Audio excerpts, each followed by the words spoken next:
BSc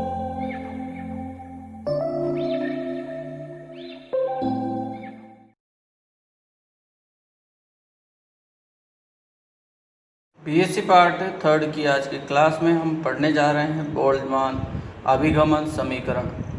यदि किसी धातु के तार पर विभवांतर लगाया जाता है तो विद्युत क्षेत्र आरोपित होने पर उसके इलेक्ट्रॉन का एक निश्चित दिशा में अपवाह वेग उत्पन्न हो जाता है।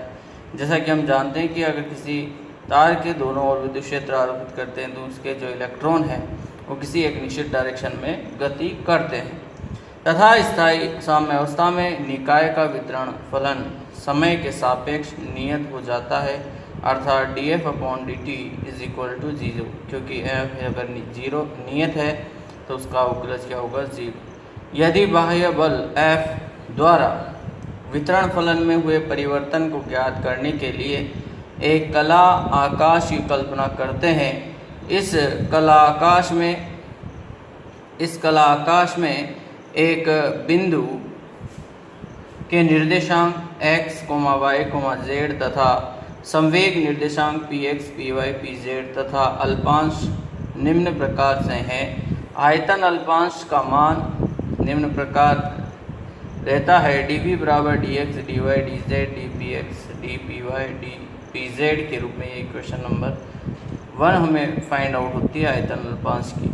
यदि इलेक्ट्रॉन गैस निकाय का वितरण फलन fx, yz, dpx, dpy, dpz के रूप में px, py, pz प्रति क्वांटम अवस्था है, अतः निकाय के अल्पांश आयतन dv में इलेक्ट्रॉनों की संख्या यदि हम ज्ञात करें dn बराबर f, जो यहाँ हमने निकाय के साम्यावस्था वितरण फलन लिया है उसके साथ जो है आयतन को मल्टीप्लाई कर देंगे।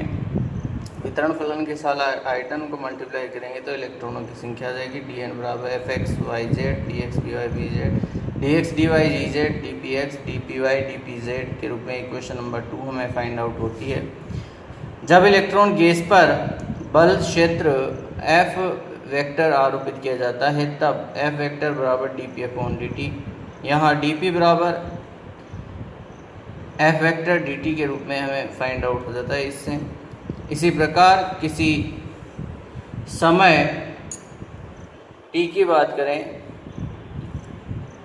इस प्रकार किसी समय t व t प्लस dt में इलेक्ट्रॉनों की संख्या उन इलेक्ट्रॉनों की संख्या के बराबर होगी जो समय t पर है, तब स्थिति व संवेग निर्देशांक निम्न प्रकार होंगे। स्थिर निर्देशांक x से dx, y से dy, z से dz इक्वेशन नंबर 3 के रूप में। संवेग के निर्देशांक px से dpx, py से dpy, pz से dpz इक्वेशन नंबर 4 के रूप में रहेंगे।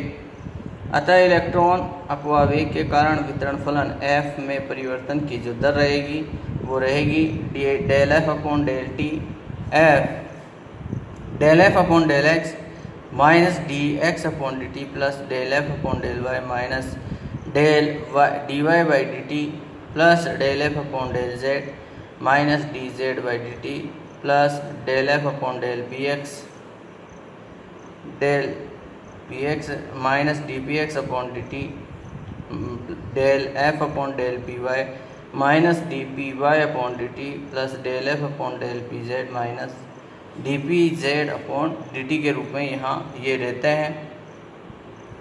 आगे हम देखते हैं कि del f/del x जहाँ हमने उसको लिखा था वो हो जाएगा माइनस का vx, del f/del y minus का vy, del f/del z minus का vz, del f/del px minus का fy, क्योंकि संवेग में परिवर्तन की दर थी तो fx, fy, sz ये संवेग में परिवर्तन की दर इस तरह से चेंज हो जाएगी।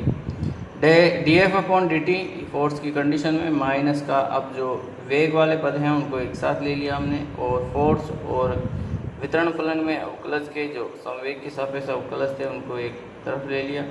इसे हम dF/dt minus v del r, del operator से हमने इनको रिप्लेस किया, del r f minus f vector del p f के रूप में।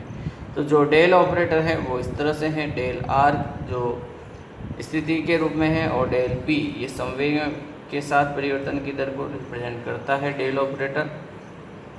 यदि इलेक्ट्रॉनों की टक्करों के कारण वितरण फलन dF/dt टक्करों के कारण, तब वितरण फलन में कुल परिवर्तन की दर dF/dt टक्कर के कारण वितरण फलन में परिवर्तन और dF/dt बल के कारण परिवर्तन की दर।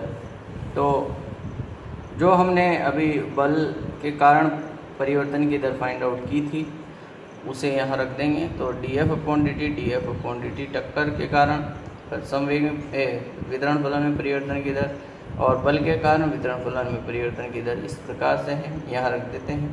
यदि निकाय गतिक साम्यावस्था प्राप्त कर लेता है तो इस स्थिति में वितरण फलन में समय के सापेक्ष परिवर्तन की दर नियत हो जाती है। गतिक अवस्था में dF/dt बराबर 0 और dF/dt इज इक्वल टू 0 है।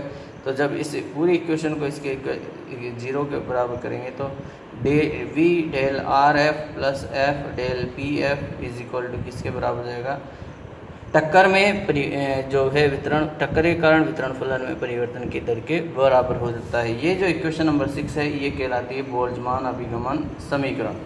तो देख सकते हैं ये कहलाती है आपके बोल्ट्जमान अभिगमन समीकरण कहलाती है। यदि इलेक्ट्रॉन गैस पर विद्युत क्षेत्र E वेक्टर तथा चुंबकीय क्षेत्र B वेक्टर एक साथ आरोपित की जाए तो इलेक्ट्रॉन पर आरोपित बल जो होगा वो होगा लोरेंज बल। तो F वेक्टर बराबर माइनस का Q E vector plus V vector cross B vector के रूप में आ जाएगा। तो यहाँ जो हम फोर्स काम में ले रहे हैं उस फोर्स के स्थान पर जो है लोरेंज फोर्स यहाँ आ जाता है।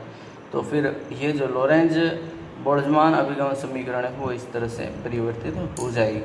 तो ये था बोल्ट्जमान अभिगमन समीकरण। इससे आगे बात करते हैं। तो इस प्रकार जो है बोल्ट्जमान अभिगमन समीकरण जो है हम लोरेंज बल के पद के रूप में इस तरह से फाइंड आउट कर सकते हैं। आज की क्लास में हम इतना ही पढ़ेंगे। बोल्ट्जमान अभिगमन समीकरण आज हमने पढ़ी।